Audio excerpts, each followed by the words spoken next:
जय श्री आदिशक्ति माता दी, श्री निर्मला देवी माँ की जय हो माँ। सहयोग आज का महायोग है। सहयोग में हम श्री आदिशक्ति श्री निर्मला माता जी की फोटो के सामने दीपक को जलाते हैं और उनको नमस्कार करते हैं, अपनी गलतियों के लिए माफ़ी मांगते हैं और माँ से प्रार्थना करते हैं कि माँ मेरी सारी परेशानियों को दूर कर दीजिए। माँ आदि शक्ति है, परमात्मा है, गुरु है और धन्वंतरी भी है। माँ ने हमारी हर समस्याओं को हर तरह से उसको दूर करने का हमें तरीका बताया है, हमको उपाय बताए हैं, हमको क्रियाएं करनी बताई हैं। इसलिए हमें माँ ने जो बताया है वही हमको करना चाहिए। माँ ने हमको बताया है कि हमारे शरीर के अंदर 3 नाड़ियाँ हैं, दाएं नाड़ी, मध्य नाड़ी और बाएं नाड़ी। इन्हीं तीनों नाड़ियों पे हमारे 7 चक्र हैं। पहला चक्र हमारा मूलाधार चक्र, दूसरा हमारा स्वादिष्ठान चक्र, तीसरा हमारा नाभि चक्र है, चौथा हमारा हृदय चक्र, विशुद्धि चक्र,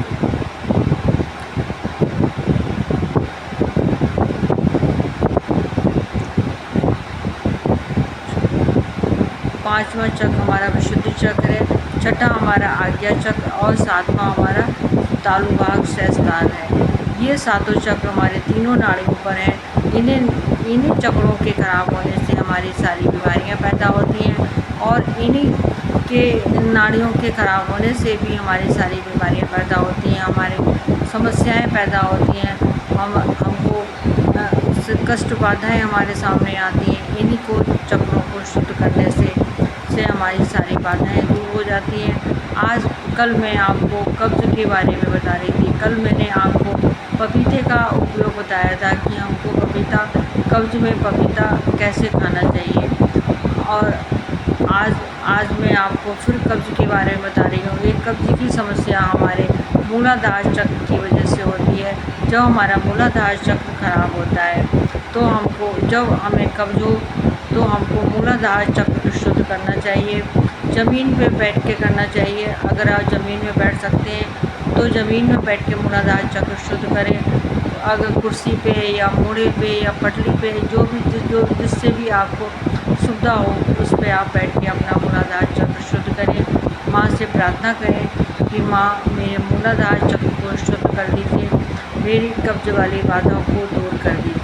और हमको दूसरा अपना दायां स्वादिष्ठान चक्र भी शुद्ध करना चाहिए।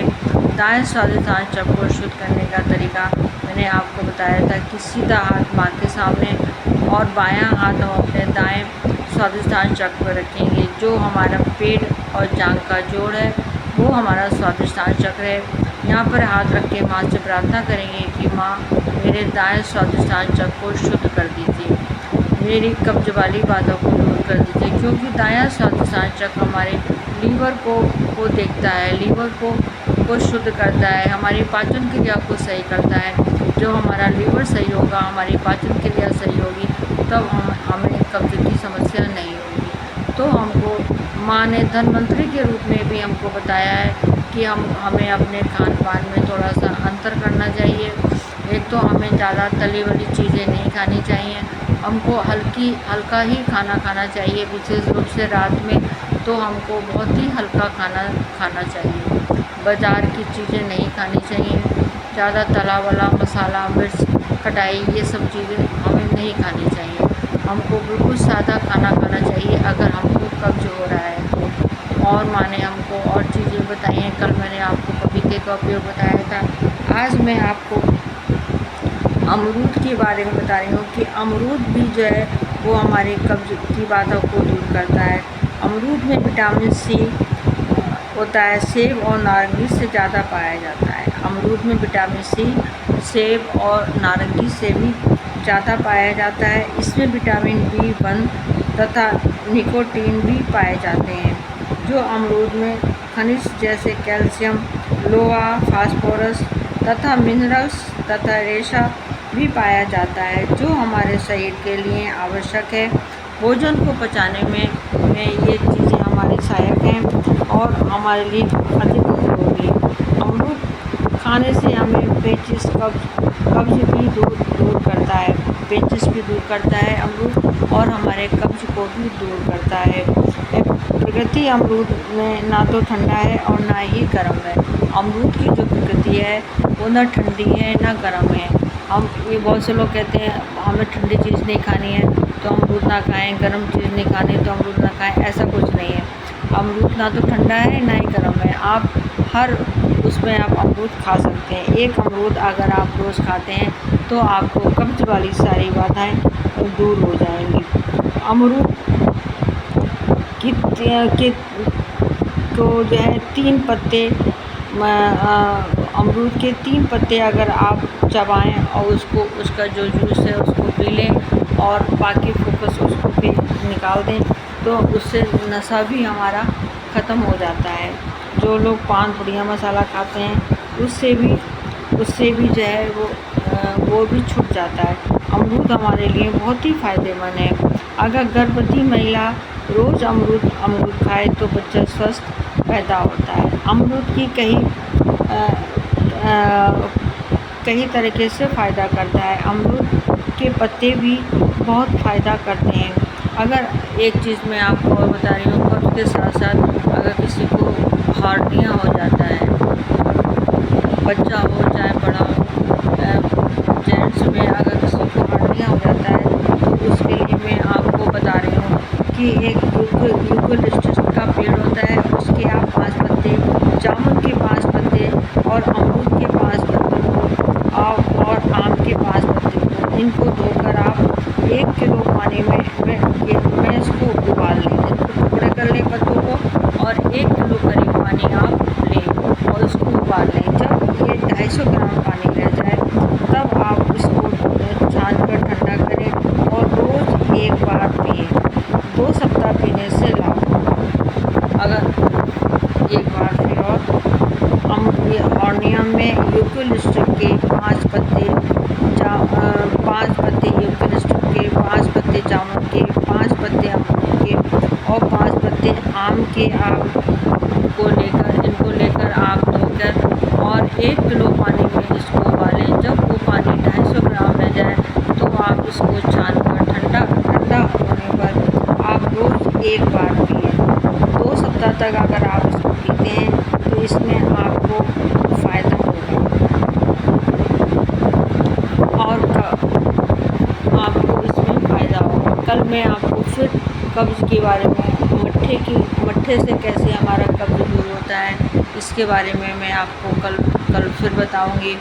आप सब लोग जो है वो जल क्रिया अवश्य करें। गर्मी बहुत हो रही है, जल क्रिया करने से हमारा दायां स्वादिष्टान चक्र शुद्ध होता है और गर्मी का असर हमारे लीवर पर नहीं होता है।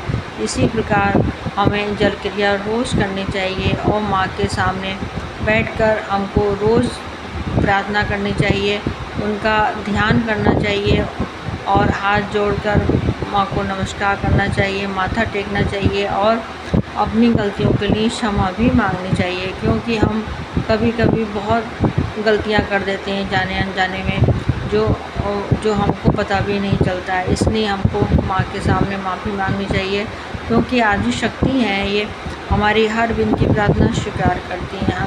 हमें हमारी हर बीमारी को वो दूर करती हैं, हर परेशानी को दूर करती हैं। बस हमें माँ पे विश्वास रखना चाहिए और हमें थोड़ा सा धीरज भी रखना चाहिए, जिससे हमारी परेशानियाँ दूर हो जाएं। जो हमारी परेशानी एक बार दूर हो जाती है वो दोबारा नहीं होती है। जो भी बहन भाई हमारा इस वीडियो को पहली बार देख रहे हैं वो कृपया इसको सब्सक्राइब करें, लाइक करें, और जो बहन भाई मेरा वीडियो रोज़ देखते हैं वो भी इसको लाइक करें, शेयर करें और इसको कमेंट्स भी करें।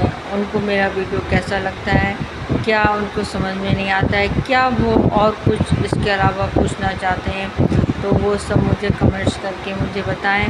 मैं उनकी समस्या का समाधान करने की कोशिश करूंगी, जो आदिशक्ति श्री निर्मला माता जी ने मुझे बताया है। एक बात और मैंने कल भी बताया था कि जो भी बहन भाई मेरा वीडियो देख रहे हैं और बीमारियों के बारे में जिनको बता रही हूँ, वो लोग जो है अगर कोई दवा खा रहे हैं तो तो वो दवा अपनी खाते रहें। और जो माँ ने क्रियाएँ बताई हैं, हमें चक्रों को शुद्ध करने का तरीका बताया है, वो भी करें। और जो माँ ने खान पान का तरीका बताया है कि इससे जो है वो हमारी बीमारी सही हो सकती है, तो हमें इसको भी करना चाहिए, तो हमको ज़्यादा फ़ायदा होगा। फिर आपकी दवाएं अपने आप ही छूट जाएंगी। डॉक्टर खुद ही आपको उन दवाइयों के लिए मना कर देगा जो आप दवाई खा रहे हैं, लेकिन अपने आप कोई भी दवाई आप ना छोड़ें। आप दवाई खाते रहें, माँ पे विश्वास रखें और रोज़ आप माँ का ध्यान करें, माँ के सामने बैठें, उनसे प्रार्थना करें। सभी बहन भाइयों को मेरा जय श्री माता जी, जय श्री माता जी, जय श्री माता जी।